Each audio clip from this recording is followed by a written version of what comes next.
is what remains of Windsor Plantation.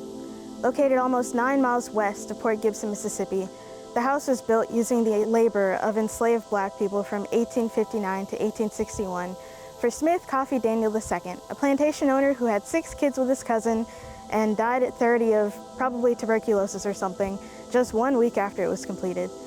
The home was not destroyed by Union troops during the Civil War, who did occupy it for a time as a hospital, or the many hurricanes and tornadoes that have threatened the area, but by a fire in 1890.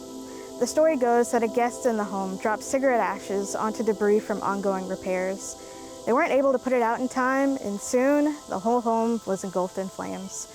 All that was left were the columns you see behind me, as well as balustrades, some bone china, and a cast iron staircase that is now part of Oakland Chapel at Alcorn State University, which is actually just a little over 4 miles south of here.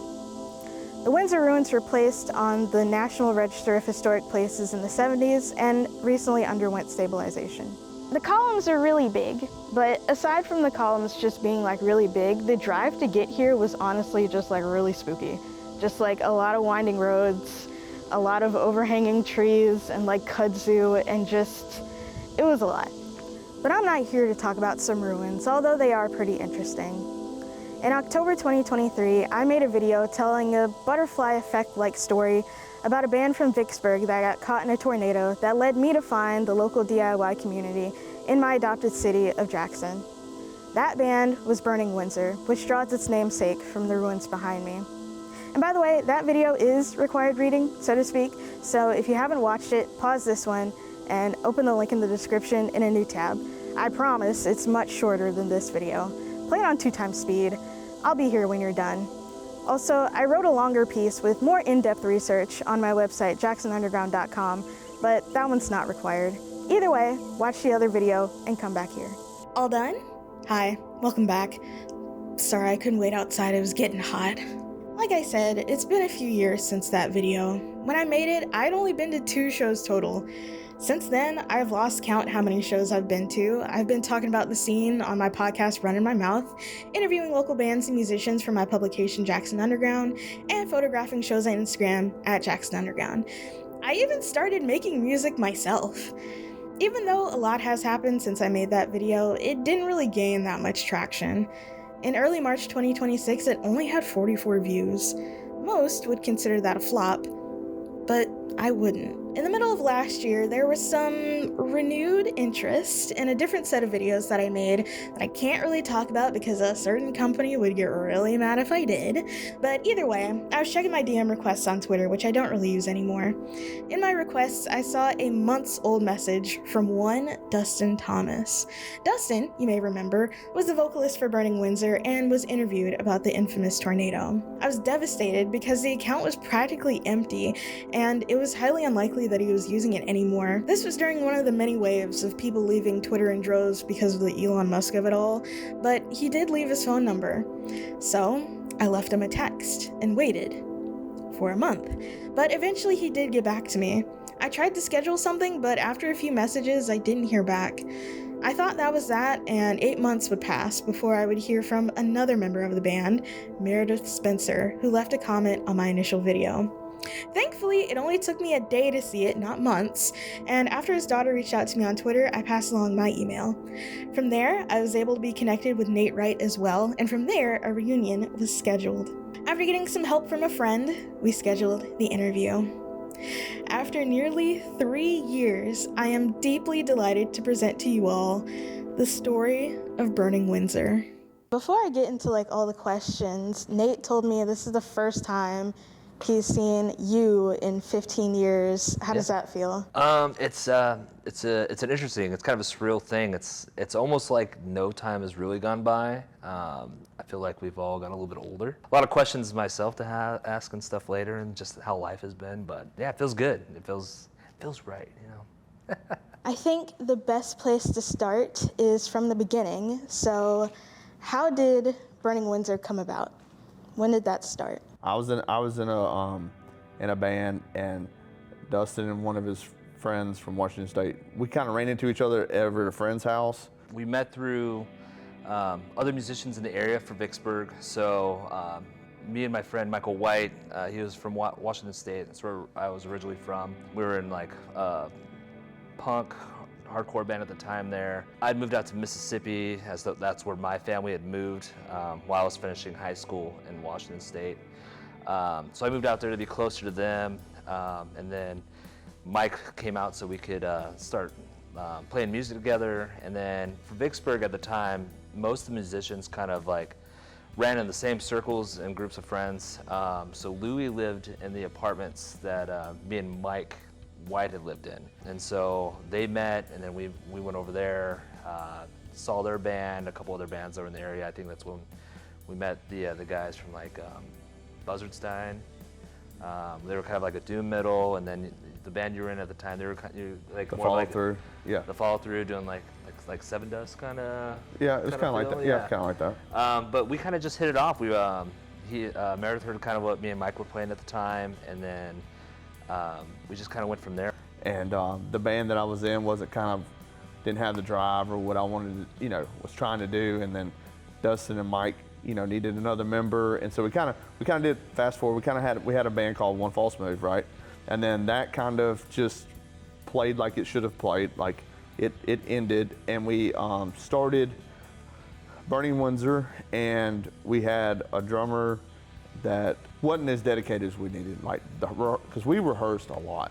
I mean, like Dustin and I, we had this practice space, and we would jam to 3, 4 in the morning, turn around and go to work at 8 in the morning, and then and then so I think Nate had something out on like a thing looking for a band. I don't know if it was like the Craigslist of the time. I can't even remember what it was called, but and Nate was like looking for a band, so we brought Nate into our house, to my house, because we had set some stuff up. Nate came in and tried out, and I was like, after he left or whatever, Dustin and I were like, yeah, that's the guy we need right there. So like we became Burning Windsor. That's really the start of what Burning Windsor was, if I'm remembering right. We had the practice space downtown. We had 3 bands in there at one time, just practicing. So we had rotations of like who would be in there during the day, who would be in there at night, and then change the weekends. But yeah, that's where we kind of met through those other bands. And I was just coming off the road playing with another band, but I wasn't playing that type of music, and this is really the type of music I was wanting to play as a drummer. And when I came in, we did have another member, with Ben. What we thought at the time, we needed 2 guitars, we needed a bass player, we needed multiple singers because we were trying to fill all the gaps. So we wanted someone to be able to do the cleans, because doing all the screaming all the time made it hard to do the cleans as well at the same time during shows. So that's when we brought in Ben, and then Zach. We brought in Zach to play guitar because Meredith originally was on bass or guitar, and then we shifted through multiple bass players as well, and then drummers, and we just kind of had an open door for musicians there for a while. Yeah, we were trying to just find the right mix, and then so that was the thing, is like when we got Nate, that was kind of like when I told Dustin, I was like, look man, Nate's solid, like Nate's a good dude, like we like Nate's personality. And at the time, like before that, I was a drummer. So I went and sold my drum set, and then I went and bought a bass rig, and I was like, look, we need to like hone it in and like be us 3. It really helped us start really kind of moving forward. Once it was us 3, we knew we had the pieces. And so for me, like I feel like Burning Windsor, since I've been in the band, you can kind of define it in 3 different periods. So like the very beginning, it was us 3 and Ben. Ben didn't work out, didn't last very long, but then it was us 3, and that's what it kind of came down to. And I think that's when we formed that bond and really became like the core group right there. And then I think after the Tornadoes, when we added Zach for the last part. So with Zach Case, we brought him in because, again, we were trying to fill those gaps that we had with just like the live shows and just trying to be authentic to what we were recording. We wanted to make sure what we were recording is what we would display during a show. We didn't because at the time we had a lot of new bands coming up, like Attack and all these other bands, like Bring Me the Horizon, like a lot of bands that were using a lot of like synths and things like that. And depending on where you saw them, depending on the venue, if they were able to provide all that, kind of depended on if you were going to see that live. And going to shows and things like that. One of the biggest ones I went to with you actually in Chicago was Protest a Hero. Yeah. I'd seen so many shows up to that point where I was like, we didn't know what we were going to get when we went to see them. Right, and I didn't want to be that band, but seeing them, like, Protest a Hero was a big one. Like, and they played it just how it was on the CD, and I was like, if we're going to do this, we got to be real about it. And that's why we brought Zach Case in, because he definitely brought it for the shows. Very enthusiastic as the guy to play with. Yeah, he brought a lot of energy to it, and he's still playing. And at the time he was in another band, so like when we would play live shows and we knew it was like a bigger venue, we would ask Zach, hey, you want to come? And he was like, yeah, and he would come. Great musician, good dude. It was always fun. He kind of fit us, but as far as like Burning Windsor, it's always been, I feel like, us three. So what year would that have been that you guys kind of formed? Late 09? Yeah, late 09. 2009? Yeah. Okay. Yep. And how old were y'all, if I may ask? 22? I think. 22. And I probably would have been about 27. I kind of already know the answer for this, but what was the inspiration for the name? So that was a big one. We originally were with One False Move, which came from a Atreyu song at the time. That was one of our big favorite bands at the time. But then we wanted to have something that was more local. What's crazy, we were talking about like timelines and everything. My family, when they moved to Mississippi, they originally had moved to Port Gibson. I stayed back in Washington State to finish up high school. I was a Navy brat, so my family moved around my entire life, and we just decided it'd be best I'd stay there, finish out my high school years. In the summers, I would come out to Port Gibson, Mississippi, which is where I actually had met Meredith without knowing it, because he worked at the feed store. Yeah.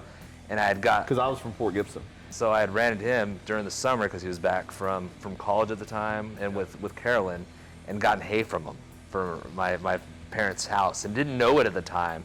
And I was like, because he had a big fro at the time, and I was like, oh, that guy, that's pretty cool. But like that was like even at least 3 years before we'd even met, and like connecting the dots later down the road was pretty wild. So we wanted to have something that established kind of where we were from, but we wanted to like pay tribute kind of to there as well. So. And the ruins are cool. I mean, like if you go out there, I mean, they're cool. We threw it around a couple different ways. We knew we wanted to do something with the word Windsor, right? I think we actually said Burning Windsor for the first time, if I'm not mistaken, at the water plant where you worked. We were like, yeah. and then we were like, that's it. That's the way it needs to be. Still, to me, it's a really cool name, and I think it kind of like, just from it being from Mississippi and where we're from, and how it all kind of ties us all together. What was the heavy music landscape like in Vicksburg and Mississippi and the South, like in the 2000s? It was an interesting time because we were a little bit ahead of the younger crowd, which was getting, you had a lot more bands at the time starting to put up stuff, and your younger kids getting into that. So like Attack Attack was a big thing at the time, and then Bring Me the Horizon was another one. And so you had a younger group of kids that were trying to get established and like get set up to start playing shows.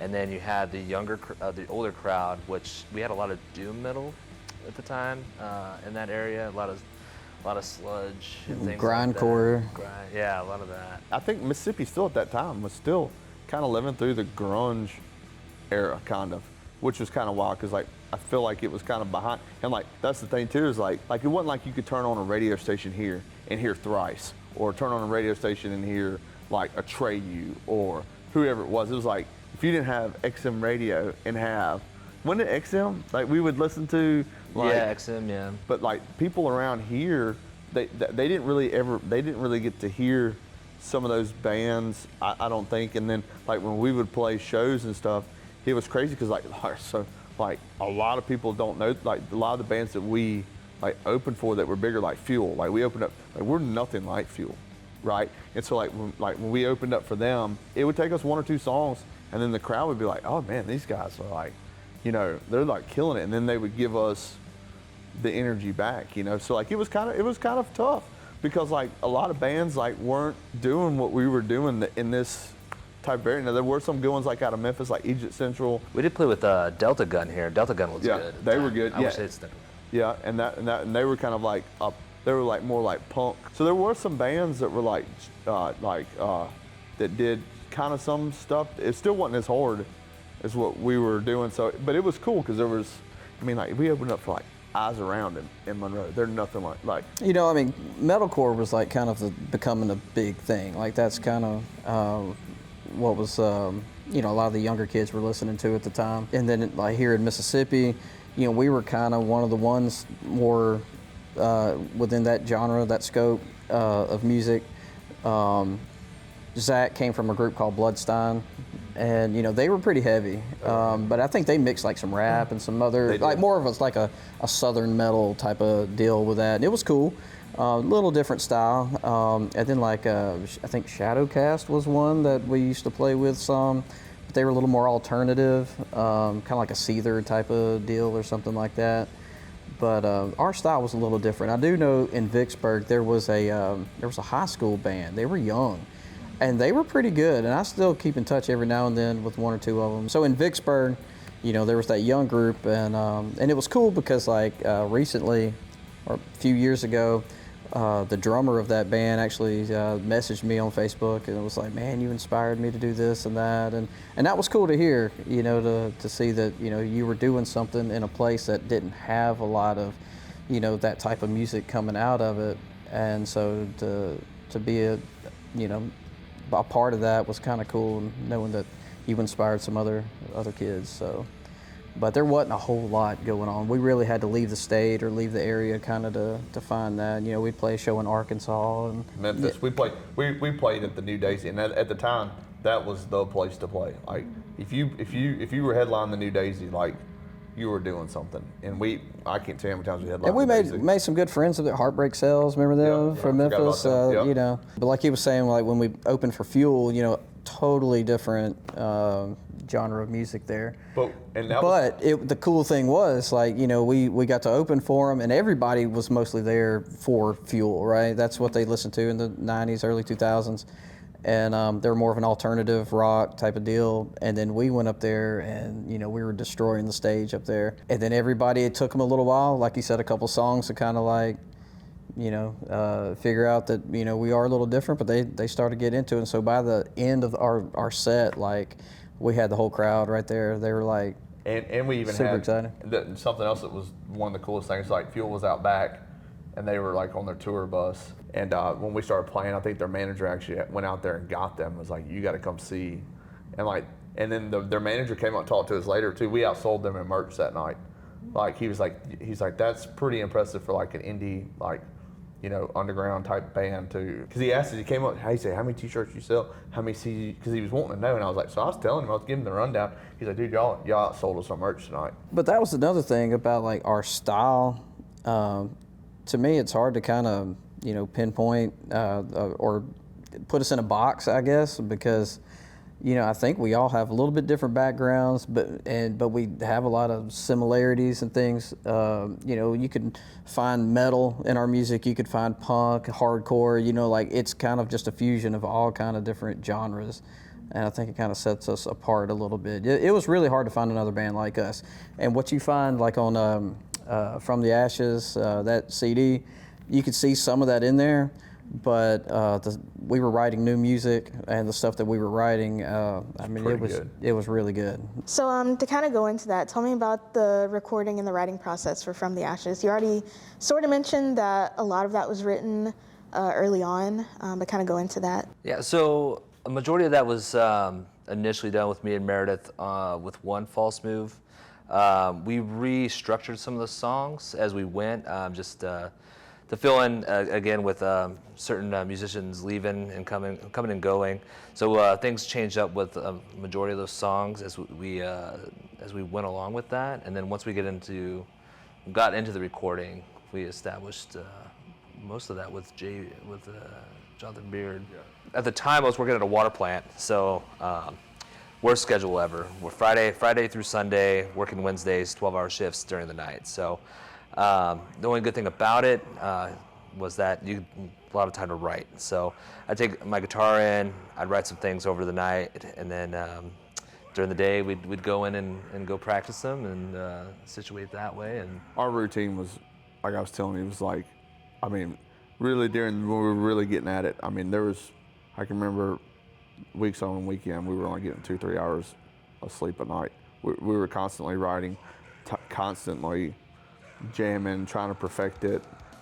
Even our rehearsals were very live show driven. I mean, like we took a lot of thought into how our shows went, and it showed with how our shows were structured, even down our set list, different cues that would, go on in the set. I can't even tell you how many times me and Dustin sat out in my front yard and did guitar throws, like to the point of like our bodies were banged up. Like it's one thing to throw a guitar, like, but then like when I swapped the bass, it was like, I was like, all right, so like, I was like, I've really got to like practice this. My bass still to this day, like around the horn has duct tape, because I would like duct tape my grip to my horn, because like, that's a lot of weight and a lot of mass that is twirling around your head. There's just a lot of stuff that we did, and that made our shows, just like even how the lights went, how the intro went, a lot of thought went into our shows on how like we're gonna lay it out and do it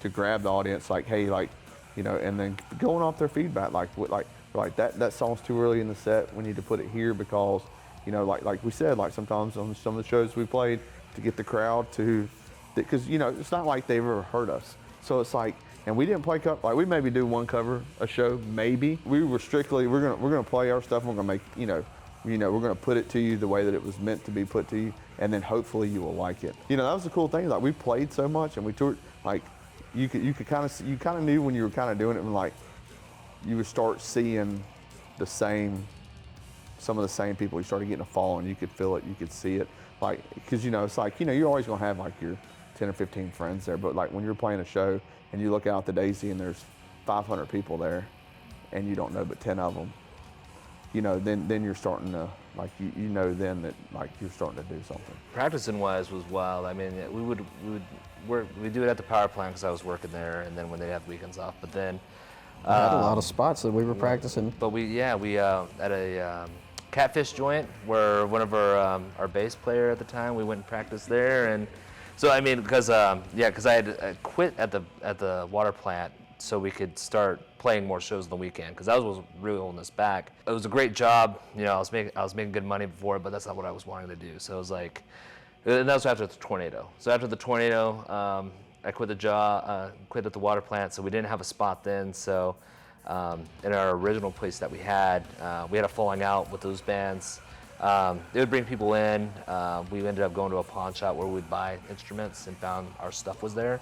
Yeah, so they had a friend that was Going through a tough time. Yeah, going through a tough time. I was like, well, we needed our own spot. We needed another spot. So from that place, we went to the water plant. From the water plant, we went to the catfish joint. And the catfish joint, I mean, it was something. You go in there and you practice for hours, and you come out and your clothes just smell, and it will smell for like days. Yeah. Like, it's hard to get that out. And then we went to that. It's a check cashing place now, but then we went to that one place on Clay Street. The office, yeah, which wasn't too bad. They had AC there, so that was a. Yeah, we were moving up at that point. We had a place to practice with AC. Where was the album recorded? Was it like a studio or like a home setup situation? It was at Eagle Ridge Studio. Is run by Kevin. I forgot Kevin's name. I tried to look it up not too long ago, but he reached out. Unfortunately, he sold off his equipment. He had been around forever, since the 80s. And I think he said he had started early, like late 70s. He had started. So when we came through there, it was a completely different type of music that he'd ever done. He'd done a lot of hair metal. He said the heaviest kind of thing at the time he had done were some things like Pantera, and he's like, this is pretty aggressive for what I've recorded. But I think he did his best, and what we came out with was pretty good for our initial, especially for us to get our feet wet with recording at the time. He did really good. But yeah, that was Eagle Ridge Studio. He treated us very good. Yes, absolutely. For sound engineers, sometimes they have that. He's patient. He was very patient with us. This is the part I'm probably most excited about. I have a copy of From the Ashes. Meredith still had 5 plastic wrap copies of the CD and gave one to me and one to Dustin. If you'll remember, most of this album was more or less lost media since MySpace got nuked. Only the first 4 tracks were available on Reverb Nation, and the last 3 were completely unavailable. Meredith did say that they were on iTunes, but given that I haven't had an iPhone since the 5C, I wasn't able to find it. Either way, with their permission, I ripped the CD and uploaded the album to archive.org in both WAV and FLAC so it can be heard by the world in full. Link in the description. Back to the interview. So I know this is probably going to be hard to answer, but about how many shows did you guys play? Like in, different places. I know you mentioned Arkansas, Tennessee, probably a lot in Jackson here. We were pretty busy. I mean, we were playing as often as venues were open pretty much, and we had time, Especially there at the end. I mean, we're playing like at least every other weekend. And then, there was times that we play twice in a weekend. We go play one venue and then go play the next. I can remember taking a shower in the Burger King bathroom. I'd say like big shows, we probably did like 40 big shows, and then we played with like the local bands, just playing like, when we were there, not at the Czech place, but when we had the initial place, we'd play with those bands. And we'd have shows there. Yeah, and just people coming through. And then like Zach and them, like the Recess over in Brookhaven. The Recess, and then we 101. actually, I know it sounds funny, but we played the truck stop in Weston. They had a stage outside. That was a pretty good show. There was a bunch of people there. Yeah, the Chariot played there. I wish we had played with them. That would have been a nice one. Howlin' Mouse. We played the big room, the little room. We played the red room and the big room a few times. Martin's. Club Fire. Yeah, Fire. We played there. Good Time Charlie's. We actually played in Oxford. It didn't matter what happened. We were never gonna cancel a show. Just like with the tornado. We didn't miss that show. We didn't miss that show. And didn't have a single piece of gear, like nothing left. For Nate and Dustin being in the condition they were in after going through it, I think we played a pretty damn good show too. I think with what we had here and what we were trying to establish, we had a lot of things that kind of like stepped in our way in a lot of aspects, and we never let those things kind of hold us back. So I think that the tornado was the biggest one of those. We lost our band ride, we lost our trailer, we lost every piece of equipment that we had. I mean, we found it all, couldn't use none of it. I mean, and that was what was crazy. Like Nate's drums, like everything we have pretty much was in road cases or something, and it pulled everything out of the cases. Like, I think we literally found your kick drum on the top of a pine tree. No!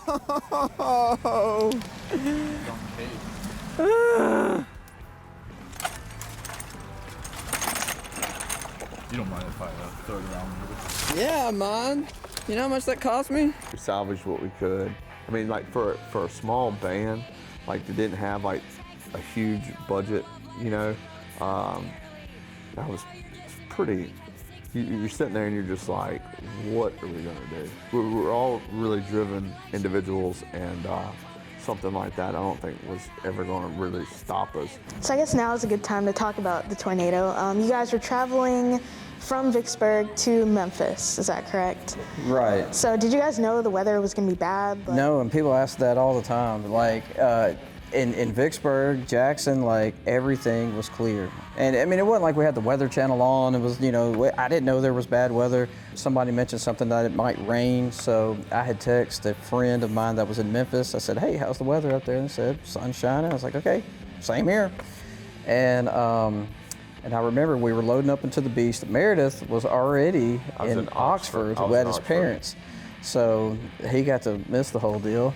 Yeah. But what was funny, that was a good thing though. That was good. Yeah, me, Dustin, and another guy named Devin, who he was a friend of ours, used to be like a roadie, and me and him were kind of arguing who was going to get the front seat. I ended up losing that and got in the back seat, but we can come back to that in a minute, because I think he got the worst of it. Yeah, he did. But so we left, and we got 5 miles south of Durant off of I-55.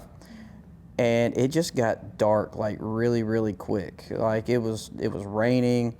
And to be honest with you, I always wear my seatbelt. Everywhere I go, I'm putting my seatbelt on. I'm that guy. Well, that day, I was taking a nap.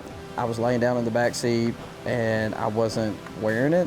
And then right before we pulled over, like I got up, sat up, and I just was sitting there in the middle, you know, like, man, this is getting kind of rough. And so we had to pull off the side of the road because it literally, you could not see in front of you. That's how hard it was raining. It got really dark really quick, and people will say like, well, why didn't you guys get out of the way? You see a tornado come. We didn't see the tornado coming. Like, No, and there's trees like on both sides of the road. It's not like you could see this open field and this tornado's coming across like in the Wizard of Oz or something. Like, it just, boom, it just hit you just like that. And so we pulled over. There was some kind of truck and was pulling a trailer or something in front of us. 2 RVs with trailers. Yeah, and so we pulled in behind them, you know, just because we couldn't see. We weren't thinking tornado. It's just like, well, this is some bad weather. Let's wait it out until we can, you know, proceed and go to the show. And then the wind just kept picking up. And I remember just seeing a tree fall on the trailer in front of us. And so we pull up right next to it to take on some of that debris that was coming. Like, oh my gosh, what's happening? And then I remember, and you can see in the video, which I think you've seen the video. I don't know who recorded that. Was it Devin probably? Yeah, Devin was recording. Yeah. And I just remember seeing trees just being like swept across the road like they were nothing. I mean, that's just powerful. And I mean, it didn't take seconds, and all of a sudden it picks us up and throws us, and I mean, we're flipping. And I remember, it's weird because I'm assuming it happened all real quick, but like I could remember like every little second, every little detail of everything that was going on. It was like time was slowed down. And I remember seeing the ground like hit up against the window, like it were rolling like this, and I just remember seeing the ground just like hitting up against the window. And we landed upright on all 4 tires, and we had about enough to get like 2 words out of our mouth, and it picked us up again and threw us, and we started flipping again and rolling.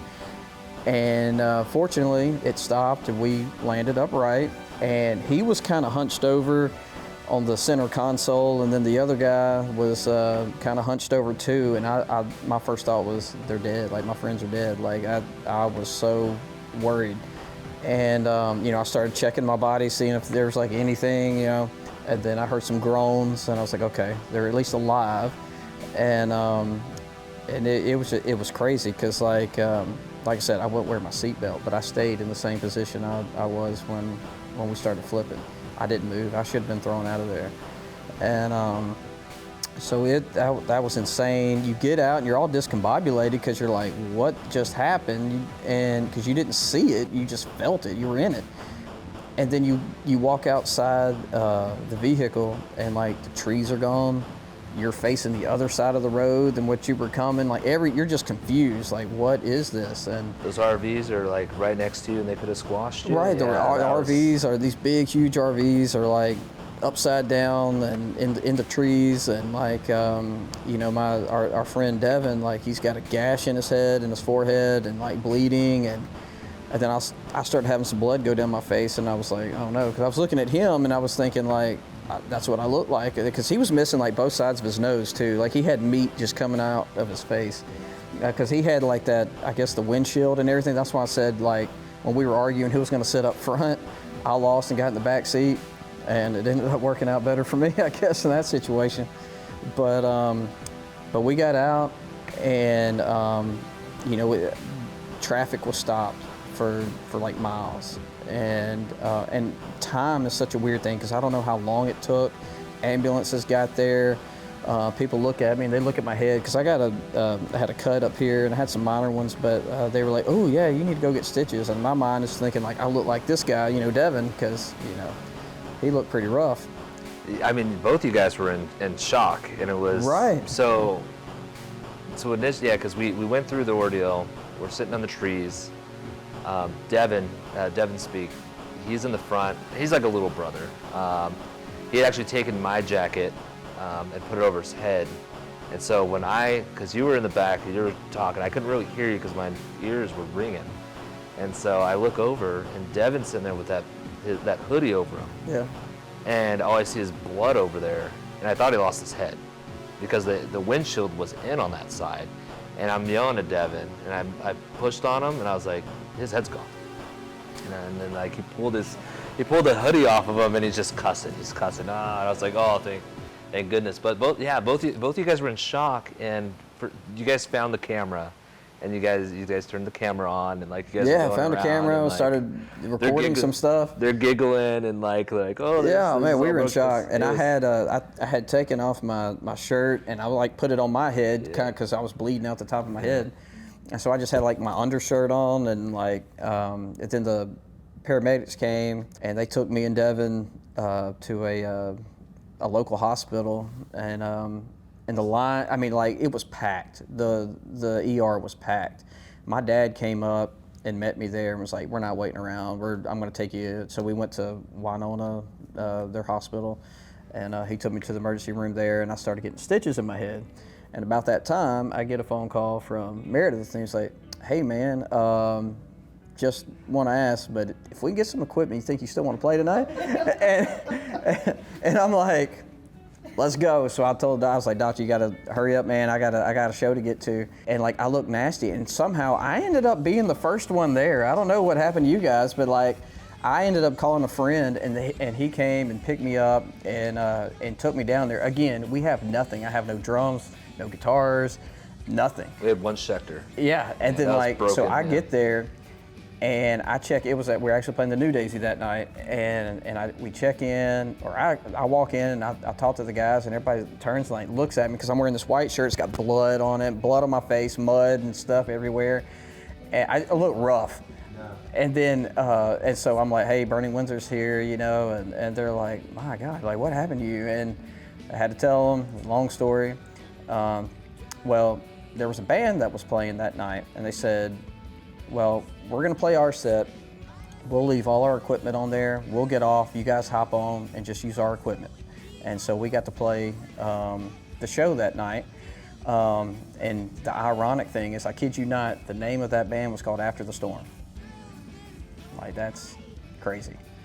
And so after that, we went back to the hotel. We played the show. I think it was a good show. I don't really remember a whole lot of it, just because we were out of it. It was weird. I had stitches in my head, and you know, just looking nasty, needing a shower. And it would go back to the hotel, and then he started getting emails and stuff from like all over the place. News. Let's see, who was it? Al Roker, and then they're reaching out, like asking questions and things, and it just blew up from there. And but it was crazy because we went back to the hotel that night, turned on the TV, and of course everything on the news is about the tornado that went through Mississippi, and we're like, yeah, we're part of that. When it started in Yazoo, outside Yazoo. Well, it started in Louisiana. In Louisiana, sorry, yeah, and but it followed us, essentially, because we made stops. We stopped for gas. We got some breakfast. I mean, and, think like, about how perfect we had to like time that to like just, you know, to meet that tornado right there. I would almost feel like I've thought about it afterwards. It's like, if that was today, I would have thought that was just like someone that does YouTube stuff all the time did that on purpose. Like, it's like it would have been perfect for them. But yeah, it just like we stopped for breakfast. We stopped and got gas, and everything else, and everything lined up for that to happen. Literally 5 minutes earlier or later, and we would have missed the whole thing. So like, it timed it up perfect. But we're very fortunate because I mean that it did some damage. So there was a lot of people lost their lives in that tornado, and you know, I'm grateful that we're able to talk about it, and it's a really cool story. I think that's one of the most metal moments there is, you know, that you can think about. You know, we go through an F4 tornado, lose all our equipment, and still play the show that night, you know. We stood on business. Yeah. That's what we did there. Yeah. So this was a battle of the bands that y'all played at, right? Was it? It might have been.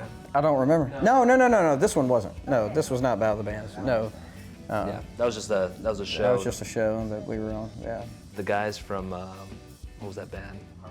Heartbreak Cells. Yeah, they're like, hey, yeah, we got a lot of people coming out. Just make sure you guys make it out. And like, we're pretty adamant about making that show for sure. Before we started recording, you guys told me the last time you had this many cameras in your face is when you were in Atlanta at the Weather Channel talking to Al Roker.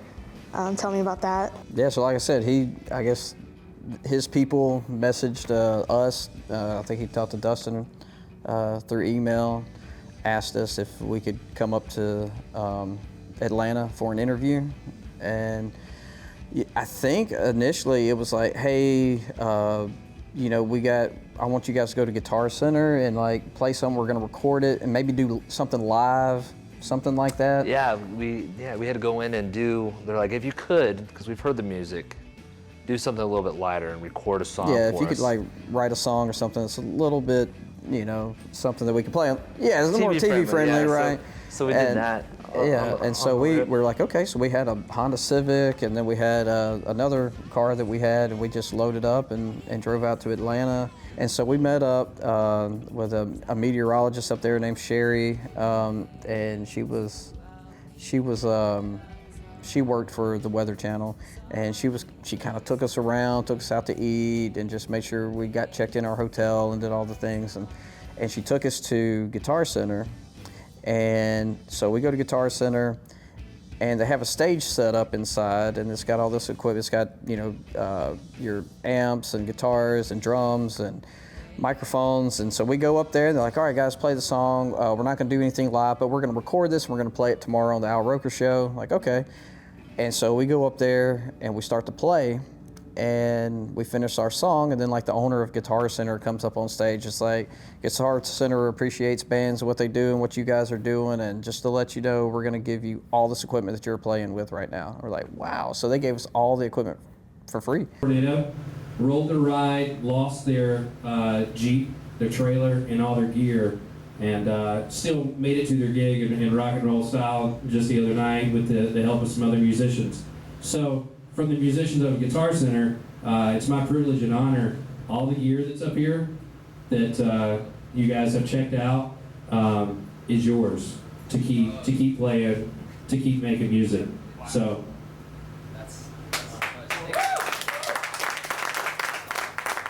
now we're like, how do we get this back? Because, you know, we're in a Honda Civic, and, you know, like, it's amazing what we could fit in there. Yeah, we had a Sebring. Yeah. We had a Sebring, and we had the two-door Civic. And so we're like, there's no way this is gonna work. And I wish I remember the words, but it was like, no matter what, we're getting everything back. And because when they reached out, they're like, hey, we need a list of all of the equipment that you guys use. So we put all this down, and we're like, this is kind of like, when we got there, it's all set up. And then Rich was like, this is kind of almost sick, because it's like, we're gonna play on this stuff, but then we don't get to take it home. Not in a million years did I think that that's what was gonna happen. And like, oh yeah, it's all yours. And it's like, oh, that's awesome. And they're like, well, now how do we get back? And so we're like, well, we're gonna have to figure it out. Who can we leave stuff with? It's like, no, we're gonna get it all back so we can practice tomorrow and everything else.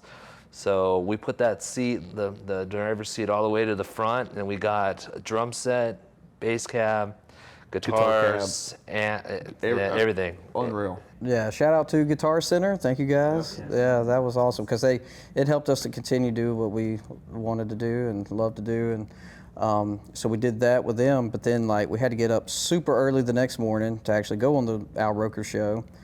And I don't remember, it was like 4 o'clock in the morning or something stupid. Like we had to get up really early, get there, and we got to do the interview.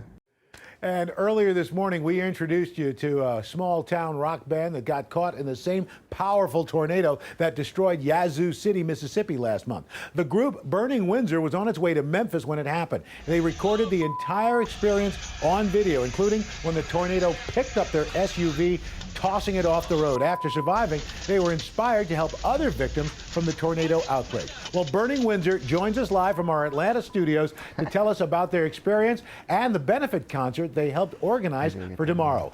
Dustin Thomas, Meredith Spencer, Nate Wright. Good morning, guys. Hey, how's it going? Yeah. And in fact, let's listen to some of this song because the money, it's on iTunes, and some of that money is going to go to the fund for the victims of the tornado outbreak. Let's listen.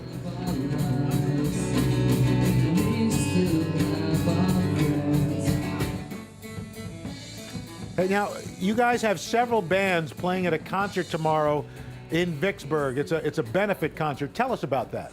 Yeah, we've got about 9 bands that are going to perform tomorrow at the outlets in Vicksburg. It's in conjunction with the Salvation Army, and all the proceeds that we pull together from this will go to the victims of Yazoo and Eagle Lake. So, all right, and if people want more information, is there a website or anything they can check out? They can go on our Facebook page, which is Okay. facebook.com/Burning Windsor. Great, and we're going to put that information as well on our website and our Facebook page. Guys, thank you. Good luck with the concert. Make sure you check with the Weather Channel before you go to your next gig. For sure. All right. We got more with Wake Up with Al and Keenan Thompson when we come back. It was cool. It was really cool.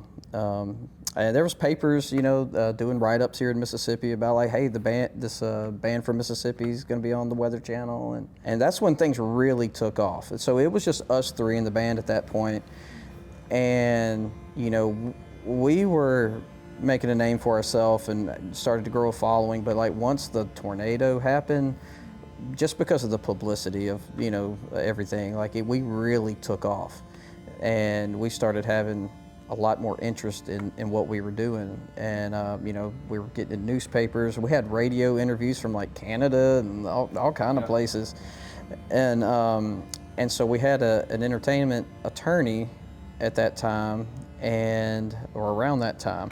And we also had a manager, and our manager didn't like the fact that we were getting so much publicity with the tornado. He wanted us to be known for the music, you know, what we do. Like, he didn't want us to be known as the Tornado Band. He didn't like that tag to follow us, you know. But then at the same time, it's like, you know, how many opportunities do you get like this? And our attorney was like y'all need to run with this. Like, you don't, this is free publicity. Y'all need to run with this. So we kind of went in a different direction at that point. And I don't know what your next questions are going to be, but that things really took off at that point. And you know, we really started getting some connections in the industry. You know, we had some interest from the guy that produced 30 Seconds to Mars was wanting to produce our stuff. Andre. Yeah, and we started getting, that's when we started doing getting the sponsors and things like that. And yeah, we had PF Flyers was interested in us. PV because of Windsor amps. That's what I was talking about with. And they're a Mississippi company too. They're a Mississippi so, company. But like it started happening fast, and there was a lot of. It wasn't a matter of if anymore. It's like when. You know, when are we going to get that big contract? When are we going to sign with somebody and you know, play on a big tour? You know, like a nationwide tour or something. And but at that point, that's when things really kicked off. And then we ended up bringing in Zach at that point, or around that time, to help out with our live shows, and he stuck around for a while.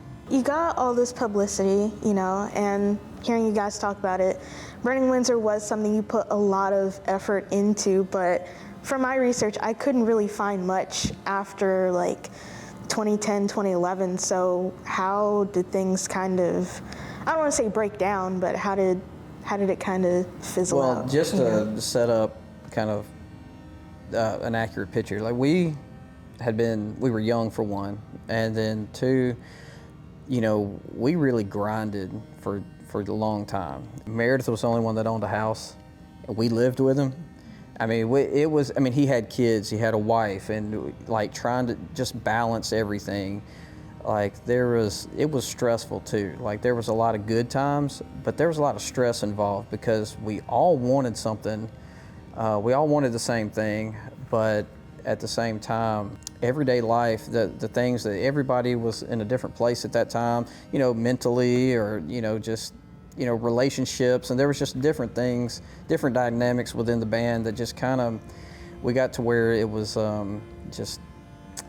it became an effort more so than anything, and that was when it was harder. And you know, at one point it was easy when it was just the three of us and we were, you know, going and playing shows. Like it was a lot easier, but then like it just became to where like there's just too much other stuff that just kind of gets thrown at us. I mean, a lot of it too is like, so Dustin and I had started this project in 2007, 2008, right? And so like there was times like that I can't tell you. We were trying to do shows. Just for instance, like we played this show down on the coast, right? This is, you know, one false move, whatever. And we get to McDonald's because we hadn't eaten in like a day and a half, 2 days. And our bass player at the time, Austin, it's funny now, it wasn't funny at the time. We get to this McDonald's on the coast and they didn't have a dollar menu. Like we just took that for granted that every McDonald's had a dollar menu. It's like the burgers were $1.15, okay? And Austin had a complete flip out because we had already spent, I don't know how much time counting change so we could all like get something to eat. So I was like, Austin, it's cool. Like we'll find like 75 more cents, right? So that's just a small like snippet of like you're doing this, and like Nate was saying, my oldest daughter was born in 2007. I had another one on the way that was born in 2011, and you're talking about like this, you know, it wasn't just, I mean, so there was years of like, I'm talking about grinding, not having, I mean, like, you know, and I got to buy baby formula, and then the pressure of when we got to this point, you know, and age of maturity. Things that you thought were a big deal at the time were not a big deal. And just at the time with the pressure and trying to keep up and just, I mean, it wasn't like it was like a 1 year grind after the tornado and then, or a 2 year grind. Like this has been, I mean, we've been grinding for 5 years. And prior projects as well, because I'd been already playing since, you know, 2003 at the time with bands in Washington State and just trying to, you know, you had your band before that, just trying to make our mark. Nate had toured, like I toured with the band before, you know, from 2000 to 2004, like, you know, recorded an album with them, like full, you know, like, and played a ton of shows. So like there was, I think it was more of fatigue and pressure. There was a lot of pressure. There was a lot of, you know, you get to there and then, you know, we were represented by the Fresconas, which was 3 door down attorney. Like we had contracts in place. We had all kinds of stuff, all kinds of commitments we had to make. Like and actual you know, pressure. Yeah, actual pressure. Like, not because if like getting changed together and doing your own thing is like you're gonna hit your marks. But when you have other people that are saying you have deadlines and you got to make these payments and situate these things as well, it made huge stresses because especially for us being young like that, you were kind of on your own terms until that point. So. For me, it's like, it all kind of cascaded as like, because at that point it's like, all right, we got to quit the water plant job so we can make sure that we're on the road. So then I went to, you know, delivering pizzas at Domino's and like, just trying to make money for, you know, making sure we can get to the recording studio and situating things. And then, at the time, my job. Yeah, your job. You went through situating. We did construction for a little bit. We did. And then that took away from time because we were dying from doing that all week, and then like trying to do a practice. You know, you go from being a band like we do it our way, we do it the way we want to. Like we're gonna play it this way. And then you have like, you know, like different people say no, like this is the look, this is this, and this is that. And you're kind of like, it seemed like we were giving away a lot, and then just living in just living in hardship really was like the biggest thing. And of course, we had relationships of our own, like personal relationships. At the time, I had, you know, ones that were falling apart, and then I had things now, you know, as an adult now, and like I dealt with stuff as a kid, and you know, at the time I hadn't processed and situated those things a lot until I, you know.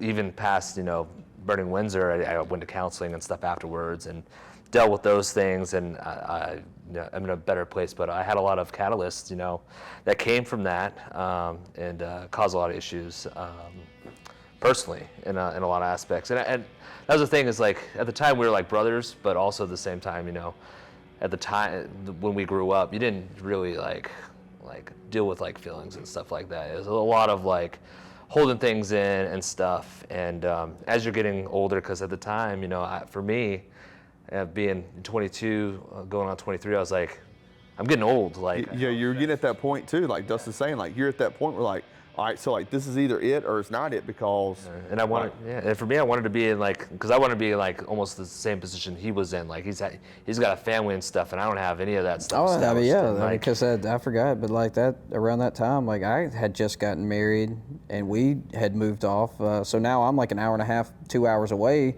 from them, and so then it was like, you know, when can I come? When can I practice? And you gotta realize too, Dustin and I lived together for 6 years, you know, which was great. I mean, me and Dustin had some great times. I mean, he was right. We were like brothers. Like all I've ever done since I was 14 years old was play music.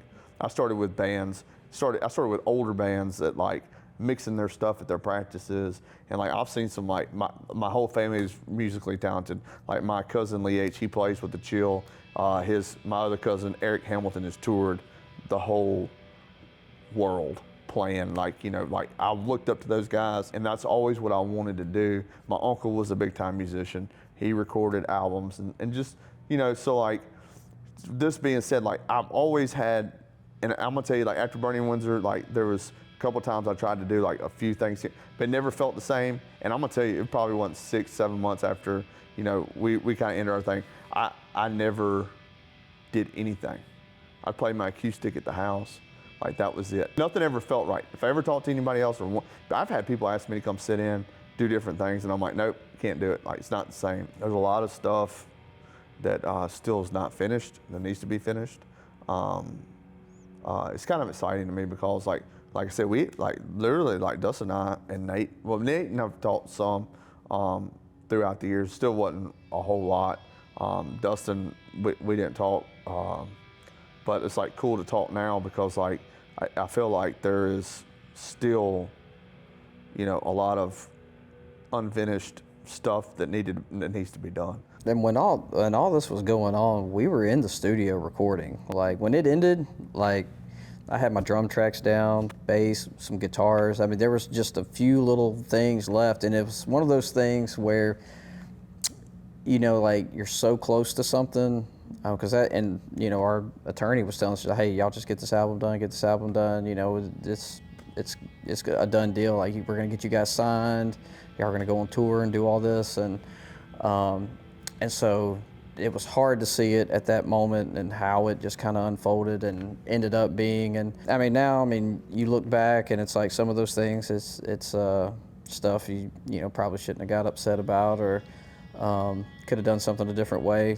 Band agreements, that's another thing that, you know, just kind of adds to that, you know, because, you know, you think you're cool with everybody until they put a contract in your face. It's like, all right, we need a band agreement. Who's going to get what? You know, who writes songs for this and that, and you get a percentage of this. And what if somebody leaves the band? Who takes over control? And then it's like there's a lot of things you don't think about until something like that's put in your face. And it's like, well, now it's like, well, why do you get that, or why do you get that? And there was a lot there at that time, and it was just bound to happen. And that's why it's kind of cool now getting back and talking with these guys, and kind of in a way, like when Dustin walked in a while ago, that was the first time I've seen him in person in 15 years, you know.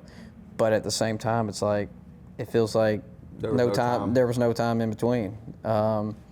So we have caught up a little bit. You know, we've talked on the phone the last couple of months, and a lot of that, I mean, that all goes to you. So I mean, I appreciate you you doing that. You know, we found your video, and you know, like that was really cool. If it wasn't for that, we wouldn't be sitting here right now. Even up until that point, there really wasn't any animosity toward, at least for me. I didn't have anything for Meredith and Nathan on that. It was more of it was kind of like almost like a respect thing at one point. It was easier just to do it that way, it felt like. And again, like going through counseling and stuff like that has helped, because, you know, before then I just would have just let it be kind of thing, even after seeing the video and stuff like that. But also, with that being said, looking into some things that have happened, like especially life, I mean, you know, it's a finite thing. Jonathan Beard passed away, so, you know, and just seeing that, you know, your time's limited here, so it's like none of those things hold you back from some good times and memories and things that you've created with people is definitely something. So it's been about 15 years. Where has life kind of found you since then? It's been crazy. There was a period of time, me and Meredith, we tried to play a little music for a little while, but it's hard. I mean, it's a hard life. You know, it didn't work out that way.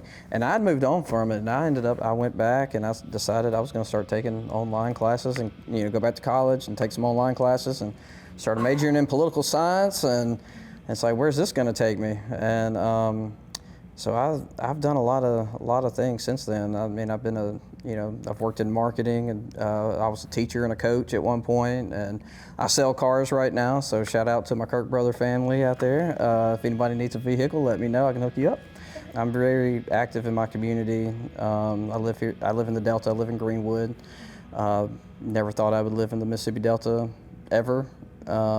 Never cared for it growing up. Driving through it, I was like, I will never live in the Mississippi Delta. And here I am, going on 9 years now. Come to love and appreciate where I'm at.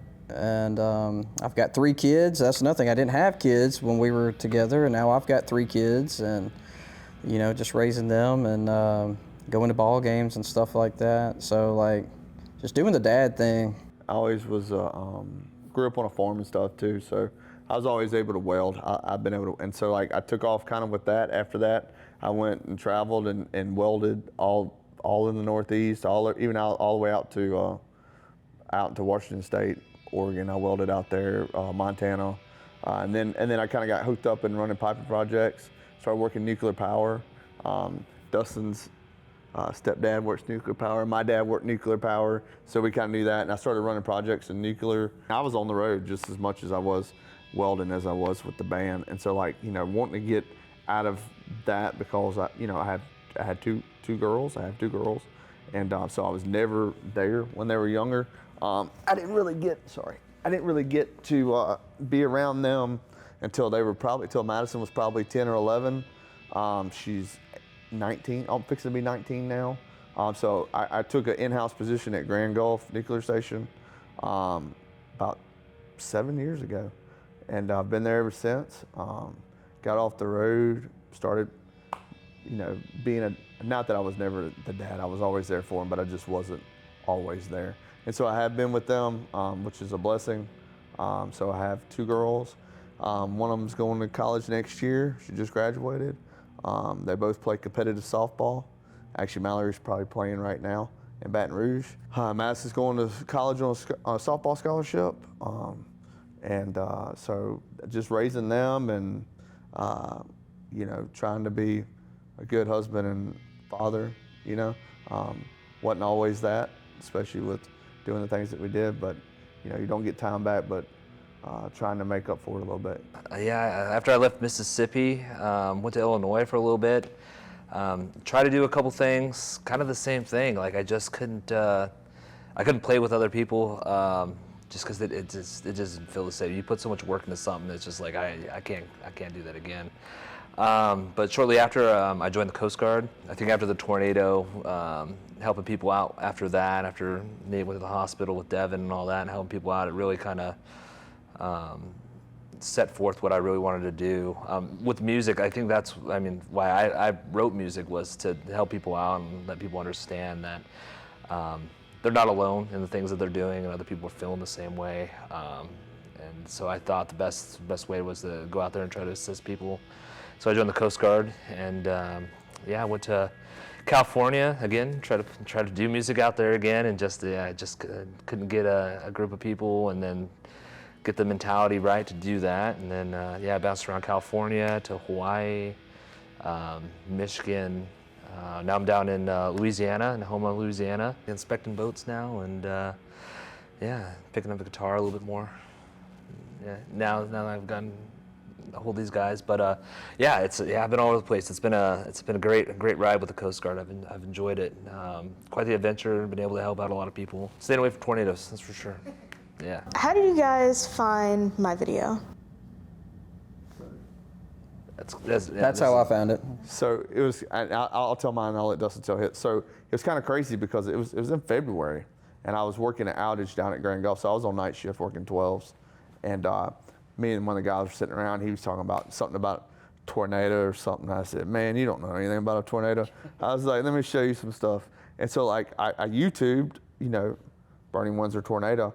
And then I see a picture of Nate, and he's like sitting there like this, and then it's like, and then you, and it was like, I can't remember what the title was, and I was like, what is this? And so like, I clicked on it, and then it was, you started off talking about, and I was like, so the guys I was sitting with, they were like, what is that? I was like, I'll be back in a little bit. So like, I left out of the office, and I went to my office, and I played it, and I was like, man, and it was late, it was pretty late at night, and like, so I had Nate's number, and I sent it to Nate, and I was like, have you seen this? I was like, and he was like, no. I was like, that is crazy. And he was like, yeah. I don't have X or Twitter or whatever. And so I think I commented on the video. I was like, hey, that's my band or something. And then like, I got my daughter to send you a message on Twitter. I was like, hey, keep finding. And so she found you, and then I was like, this is cool. And so that's how I found it. Yeah. And it was really wild because we've talked since we were right before we got on camera and stuff, but like you did a really good job. Like pretty much everything was pretty spot on. And like you said, like for the time of like no information being the way that it is, and for you to have like what you did, I was like, I was really impressed, and it really kind of made me happy that like somebody like didn't just throw some crap together. Like it was really. You really good. did some research on that. Like you did a good job.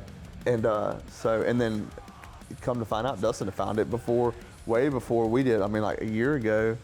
Every 3 years we're transferring, and we were actually in Chattanooga at my parents' house, and sometimes my wife, she didn't get to see that part of my life, and she's kind of upset about that. So, but she always brings it up and like lets my kids know. And so my oldest was just, she's like, oh, I want to, I want to see some things. And now that she's getting older, and some of the videos we put out, they got some stuff in there. So, so it's like, well, okay, we're getting to that age we can show them.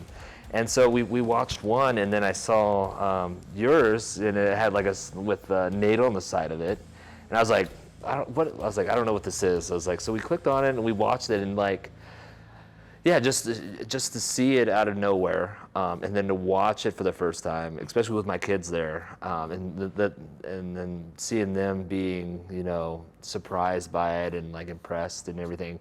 And you hitting some of those marks with just like the songs and the lyrics, and like so much time had gone by. I thought, for a long time, I was like, a fleeting moment. No one, is going to find this again or anything like that. It's like it's done and over with. But to see that, and see my kids and how they enjoyed it and everything, it was really a big thing for us. So I greatly appreciate you giving me that feeling to have again, and allowing my kids to see that as well. So because it did, like, especially with Live to Regret, and just like how in depth you went into that. It's like that's exactly what I was shooting for, and I was so happy to see that you felt that as well as you said in your video. It was a really big thing for me, so yeah, appreciate that a lot. I did notice in my research that the music video for You'll Crowd in the Darkness, that's kind of been privated. What's the status on that? So it's kind of funny because, so the guy, and Nate, you know better than I do on this, but the guy that edited it and put it together, so he did our music video and put it together, and it was on his page, right? So then he started a new page, and so when he stopped that other page, it went away, right? So I think, Nate, you reached out to him, and he sent it to him like 2 weeks ago. And so I just recently re-uploaded it to a new YouTube channel. So it hasn't been up in 12 years, 13 years? Yeah, it's been a while since it's been down, but it's back up. So it's up there now. And so, and it's on our Burning Windsor channel. We just started a channel. We actually had, we're talking about stuff that we lose. It was kind of funny because I was like, does anybody remember how to get in the Facebook page? So I tried every password I knew. Dustin tried every password he knew. Nate tried. Emails, everything. So we ended up starting a new Facebook page, and stuff, just because, like, I really do think that, like, we've kind of talked, and I don't know when or how soon, but we're gonna. I believe that we will. We're gonna get in a room. We're gonna jam together. We're going to finish what we started. There's some stuff that we've already got that just needs to be rehashed out, kind of configured, and we're gonna record somewhere. It's kind of cool because, like, there is no pressure on us. There's no pressure whatsoever, and like, it'd be nice to record some music, actually just jam together. Just have fun. Yeah, and like just let it kind of like flow again. And who knows, maybe we'll play a show, which would be really fun because I haven't played a show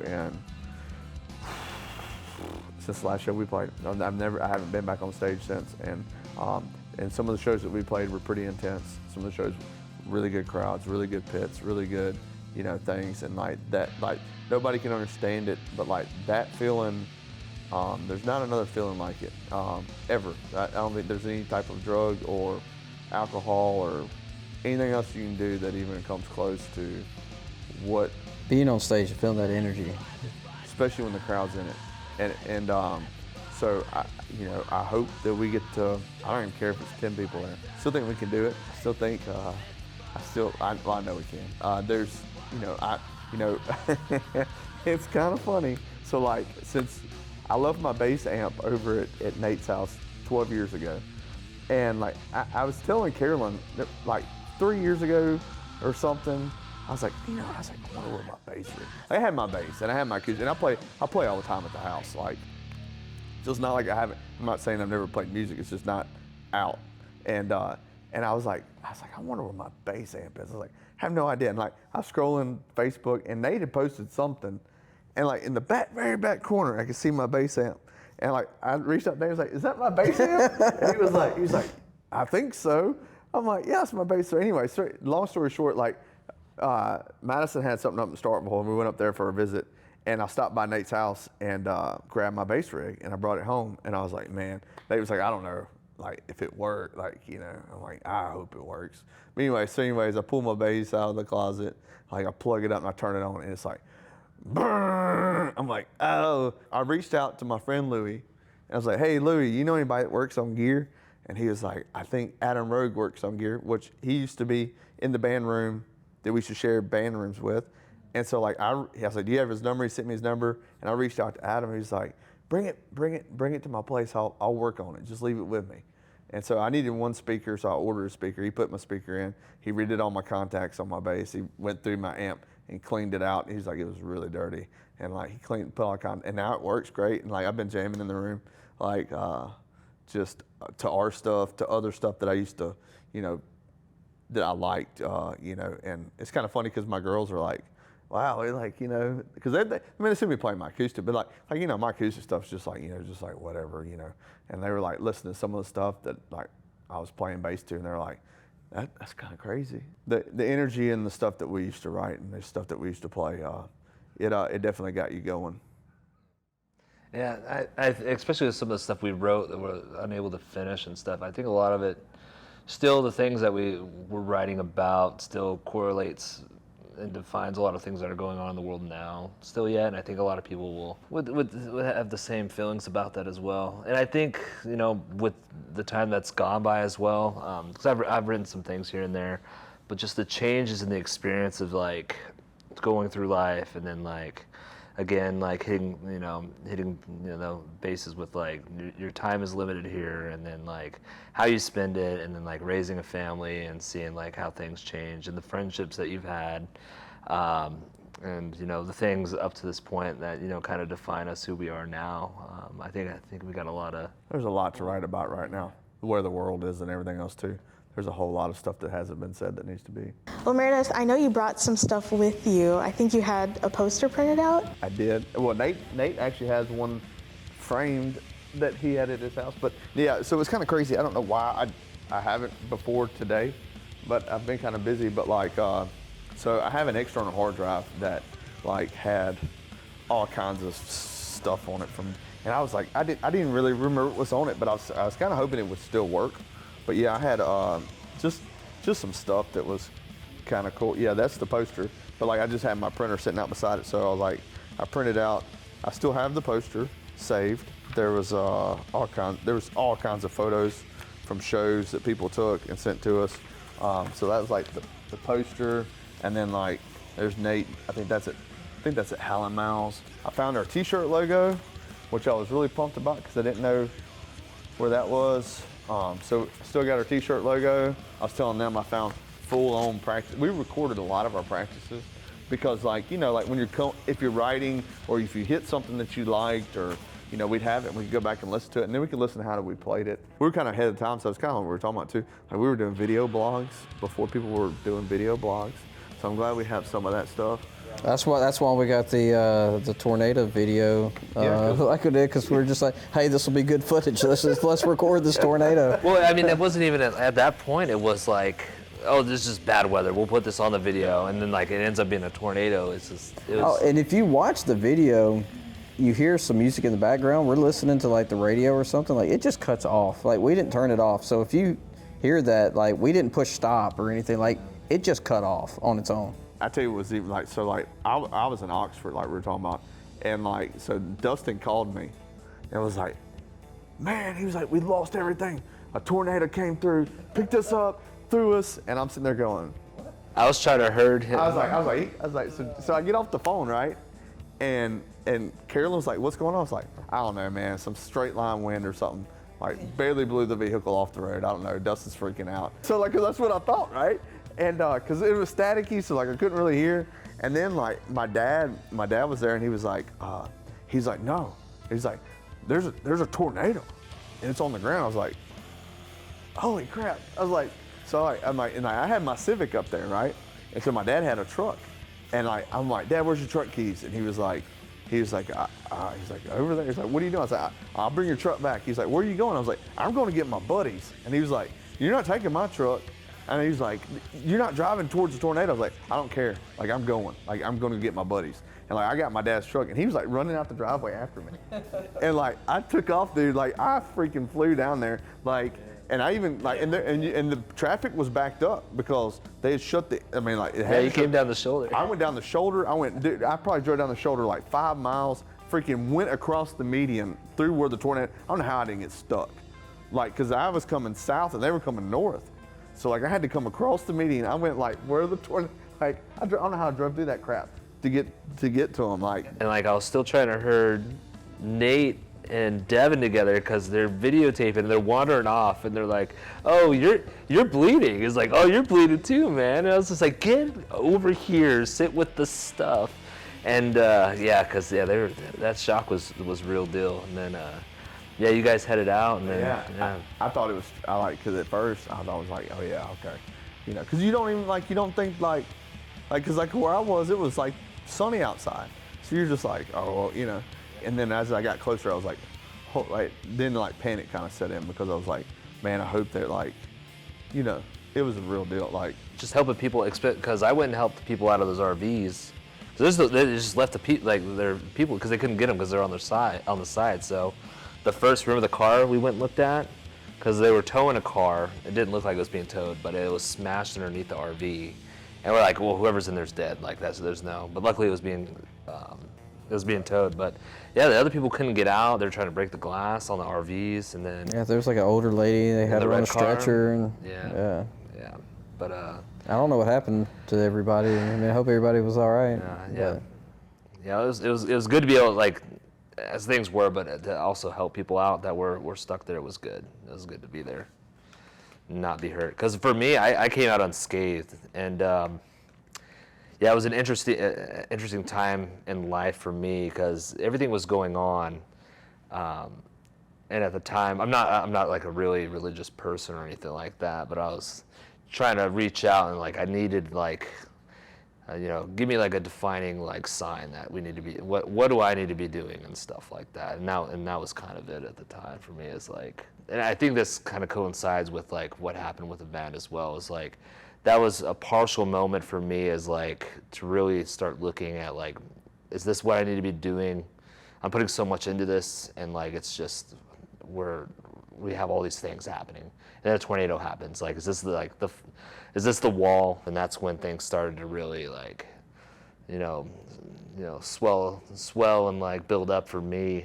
Yeah, I think that was a really big defining moment because we had a lot going on at the time, but it was for me it was too much. Yeah, I mean, we just created a new Facebook page, so follow us on there. We hadn't shared it yet, so we hadn't really promoted anything.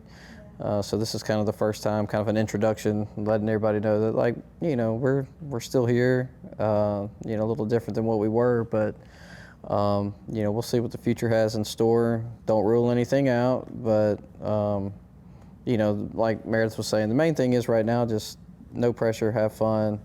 It's just good to connect with these guys again. That's the big thing for me, regardless of the music part. Just seeing Dustin, getting to talk to him again, and keeping up with Meredith and his family, and that's what's the most important thing. And and you're a big part of that now. You're a part of our story. You're part of the fam now. We're gonna be keeping in touch. Right. For sure. So I mean, you're a part of that, and so we're appreciate you and all your research and everything you did to help bring this here together. And because I mean, we could have gone years without ever talking, because that's the way it was. But now, we're older. I'd like to think we're more mature. I don't know, but We got families and things, and that's why I feel like, if we decide to try to do something, it'll be a little better, a little easier for us, just because there's no pressure anymore, and it's just it's about having fun with your brothers and the grind that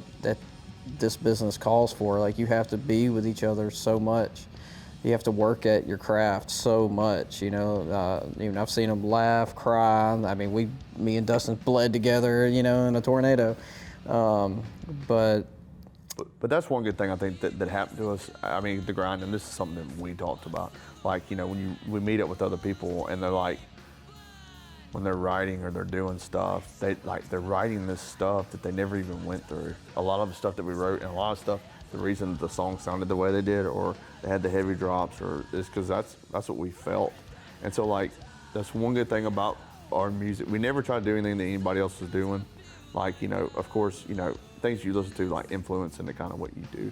But we weren't just these people that were like in mom and dad's basement that were like loaded and just producing music that sounds like everybody else. We were writing real stuff, and we went through the grind. Like, and so like even like today, I think when we write stuff or we do stuff, it's still, even though we're in a better place kind of than that, I mean, it ain't hard for me to tap into that. Like, I can still feel it and think about it and know exactly like where we came from. There's no doubt that I don't know that where we came from, what we were doing. And so that's another thing too, and it's not finished. Like, that's the thing, it's like, it's whatever. If we get up on stage one time, we play, and then it's over with then, or whatever like that. I think we still have something to do, because we never had that closure. There's still some stuff that needs to be done. We're coming up on the end of our time here, but I just wanted to say thank you so much for, agreeing to do this. This has been kind of a really full circle moment for me, because I don't know if remember from the video, finding the music community here in Jackson through this really indirect path really, I guess, completed me in a way that I hadn't really felt before. And it all was because I was not working when I was supposed to be working and looking for footage at work. This has really been a full circle moment for me, and I'm really happy with how this has turned out. That's for us too. We wouldn't be here without you, so. Yeah. After watching my first video and after watching this one, you may still be left with one last question. Aaron, why do you care so much? Why do you care about this band from the middle of nowhere that only existed for a few years when you were in elementary school? It's actually taken me a while to figure out why, and although I was struggling to put it into words for this script, I think now, almost 3 years later, I'm finally able to answer that question. You see, in July 2023, when I made my discovery, I was at a very intense crossroad in life. I was 23, 6 months into a new job where I didn't really know my coworkers that well yet. I was in denial about the fact that my 6-year friendship was coming to an end and wondering what I could do to salvage it, if anything. I was spending far too much time by myself, desperately wanting to be surrounded with like-minded people, but not really knowing how. My life felt kind of empty. There's no other way to put it, really. And then I find this band and go through all 5 stages of grief, realizing that Mississippi had a metal scene at one point in time that I thought went away a decade ago. And then I realized I was wrong. That wasn't the case at all. It was closer than I thought. Like I said in 2023, would I have found out about Jackson's DIY scene without finding out about Burning Windsor? Yeah, probably. But I like to think this discovery really was the catalyst I needed to pull myself out of what could have been a very dark time. But Burning Windsor also represents something else for me. Something that I've realized in the years that I've been doing this whole online video essayist thing since I was 19 years old, making videos out of my dorm room in college, is that there seemingly is always going to be at least one person who is obsessed with what you're doing. In a good way, of course. What did Lady Gaga say? Something about 100 people in a room? Yeah, I found that that is applicable to me and my work. But not just for me. I found that I've also been that one person. The reason I actually became a part of my local music community instead of someone who just goes to shows is that after talking about them on my podcast, Ansley, guitarist and vocalist for local band Measureless Aeons, reached out and sent me the band's demo before it was released. I was genuinely surprised that he even saw it, given that at the time I got less than 10 views per episode, and still do sometimes. But he did, and he saw that I was passionate about the music they made, having gone to, and I quote, more of their shows than their wives and girlfriends, and from that dialogue, I was encouraged to start interviewing bands, and thus was born Jackson Underground. The connections I made from that allowed me to start booking bands for a time, start making zines, start photographing so many bands, large and small, be part of a music festival, and even make music myself. And I've also made some really meaningful connections in the Jackson music community, people that I hope will be in my life for longer than 6 years, people who I can genuinely say I love and care about, and I would hope would return those feelings. I could probably do a whole lot more if it weren't for my pesky full-time job that I love, and that is low-key paying for me to do a lot of this stuff, but either way, I just know more is on the horizon for me. And it all started because of a tornado 16 years ago and a little metalcore band from Vicksburg. Life is funny, isn't it? It honestly just goes to show that even if you only have one fan, that one person can make it all worth it. And that one person just might be a weird black girl from rural Alabama. So, as you may be able to tell, this video has a little bit higher production value than my others, and there was some budget involved to make it happen. While I don't really need to recoup the costs, something you can do to support me is use my code JX10 to get 10% off on eargasm.com. It is fair to assume that you, the viewer, attend shows or concerts, and having ear protection at these events is very important. Don't have naked ears. Get a pair today and use my code JX10. It's only active until August 7th, so you only have a little bit of time. And even if you are watching this after August 7th, if you go to shows, you do need to protect your ears. Also, some of the background music was made by me.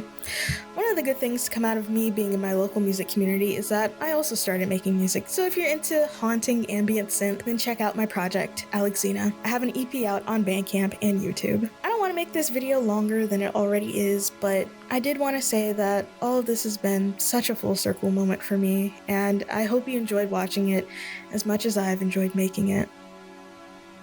Follow me on Instagram, read my music blog, and listen to my podcast. Thanks for watching.